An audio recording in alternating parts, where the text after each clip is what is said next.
No vídeo de hoje, vamos tratar das entradas digitais para realizar a leitura de um botão no Arduino.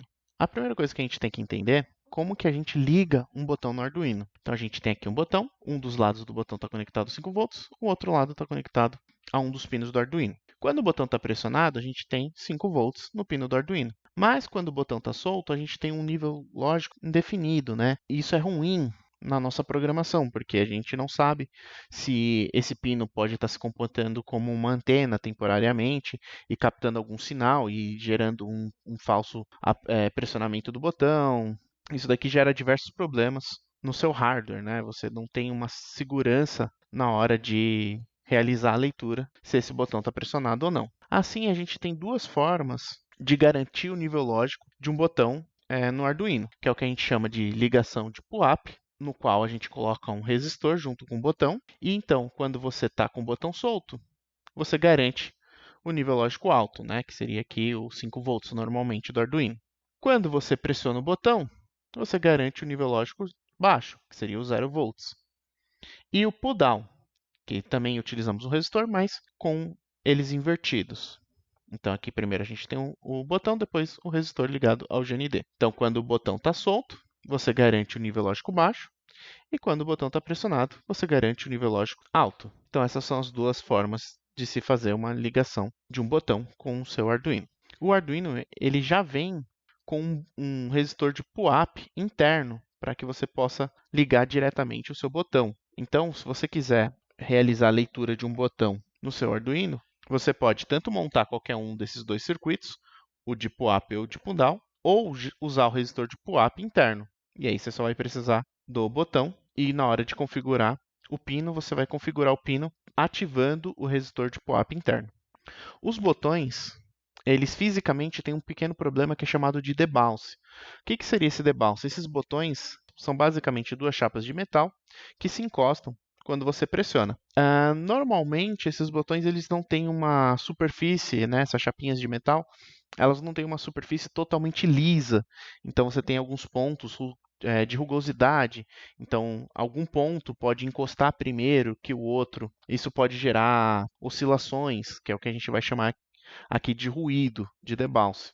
Então, reparem aqui, ó, que a gente tem aqui ó, o debounce, ele pode gerar esse efeito na sua leitura. Dá a sensação que você pressionou o botão algumas vezes, sendo que, na verdade, você pressionou uma vez só. Então, aqui a gente tem outro exemplo de debounce. Então, você está aqui com o botão, pressionou, até que ele estabilize no nível lógico baixo, você teve algumas oscilações. Então, aqui a gente tem outro exemplo aqui de ruído de debounce, que foram tirados da tela de um osciloscópio. Esse ruído de debounce ele dura alguns poucos instantes e acontece toda vez que você pressiona o botão. Você pode resolver esse debounce de duas formas. Através da programação, né? Então você cria uma programação que vai garantir que se passa um tempo entre você ter a primeira vez que você pressionou o botão e até ele se estabilizar, ou você pode resolver por hardware. As duas formas mais simples, você pode colocar um capacitor que vai fazer um circuito RC, né, com o seu resistor que você vai estar usando ali no circuito de pull down ou de PUAP. E isso vai fazer um tempinho de carga na hora que você pressionar o botão, que vai minimizar o ruído. Normalmente isso daqui já resolve uns 60% aí das aplicações. Mas você pode ter um circuito mais estável utilizando o mesmo conceito do circuito RC, né, e uma porta lógica que ela vai garantir aí as alterações de nível lógico alto com uma maior qualidade para o pino do Arduino. Agora que a gente já sabe as formas de ligação, vamos ver aqui como usa no nosso simulador. O simulador ele não vai apresentar esses problemas de debounce, então eu vou montar o circuito mais simples possível. Então vou colocar aqui um Arduino.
Então, tem aqui, esse circuito eu vou configurar para utilizar o PUAP interno. Esse daqui eu estou usando o circuito de PUAP e esse daqui eu estou usando o circuito de PUDOWN. E vou conectar aqui 3 LEDs.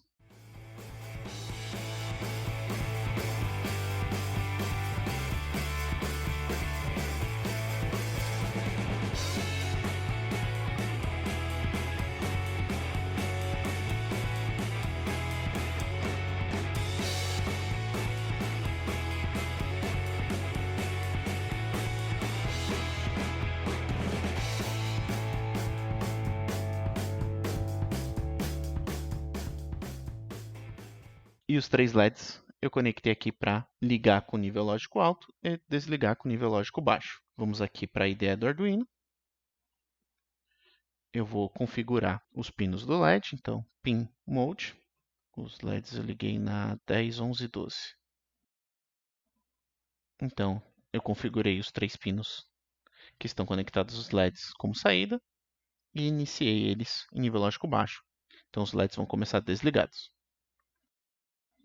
Aqui no site do Arduino, a gente consegue ver aqui a função Digital Read, ela lê o nível lógico do pino. Então, ela vai retornar se o pino está em nível lógico alto ou se está em nível lógico baixo, como a gente já havia utilizado antes. E na função PinMode, a gente consegue ver que a gente tem o pino e o modo. E o modo pode ser Output, que vai ser saída, Input, que aí o pino vai ser configurado como uma entrada, e Input PUAP, que aí ele vai ser configurado como uma entrada e ativar o resistor de PUAP interno do seu Arduino.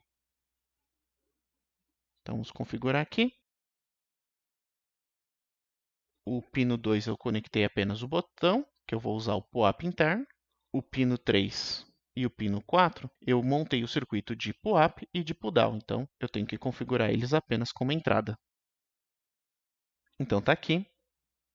Configurei os 3 LEDs como saída, comecei eles em nível lógico baixo e configurei os 3 pinos que estão conectados aos meus botões. Um eu vou usar o PUAP interno e os outros 2 eu montei o circuito externamente. E aqui eu vou fazer esses botões ligar os LEDs. Então, conforme eu pressionar e manter segurado, o LED correspondente vai ligar. Então, eu vou fazer diretamente. Então, o 10 ele vai estar no primeiro botão, que está usando o PUAP interno. Então, conforme eu alterar o estado lógico desse pino, o LED vai alterar igual. E vou fazer a mesma coisa para os outros dois. O 11 vai ser para o botão conectado ao pino 3 e o 12 ao botão conectado ao pino 4. Vou colocar aqui um pequeno delay no loop, entre uma execução do loop e outra.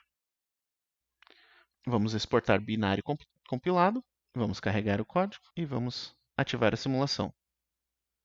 Então, reparem que esses dois primeiros já estão ligados, porque eu estou usando o PUAP interno e um circuito de PUAP. Vou pressionar o botão, né? Repare que no simulador, para pressionar o botão, você clica nesse quadradinho embaixo do desenho do botão. E esse aqui. E o terceiro LED ele está desligado porque a gente tem um circuito de pull-down. Então, com o botão sem estar pressionado, a gente tem nível lógico baixo, que é o que a gente está enviando para o LED. Pressionei, acende. O circuito que faz mais sentido em questão de lógica para a gente é o de pull-down, né? Então, você tem nível lógico baixo quando o botão está solto e nível lógico alto quando você pressiona. Mas como o Arduino ele já tem um resistor de PUAP interno, a gente acaba utilizando mais os circuitos de PUAP, né? A lógica de PUAP. Então, vou parar aqui a simulação. Uma forma simples de você trabalhar essa lógica de PUAP como se fosse uma lógica de pull-down, né? O botão solto você tem nível lógico baixo e o botão pressionado você tem nível lógico alto, é você usar o operador de inversão na leitura. Então, você está lendo aqui nível lógico alto, o inverso de nível lógico alto vai ser nível lógico baixo. Então, a sensação vai ser a mesma sensação que um circuito de pull-down. Vamos exportar binário novamente, compilar aqui, recarregar o código, ativar a simulação. Agora, reparem que os 3 estão desligados e os 3 botões não estão pressionados. Pressionei o primeiro, ligou, soltei, apagou, ligou, soltei, apagou, ligou, soltei, apagou. Por esse vídeo é só. Até o próximo.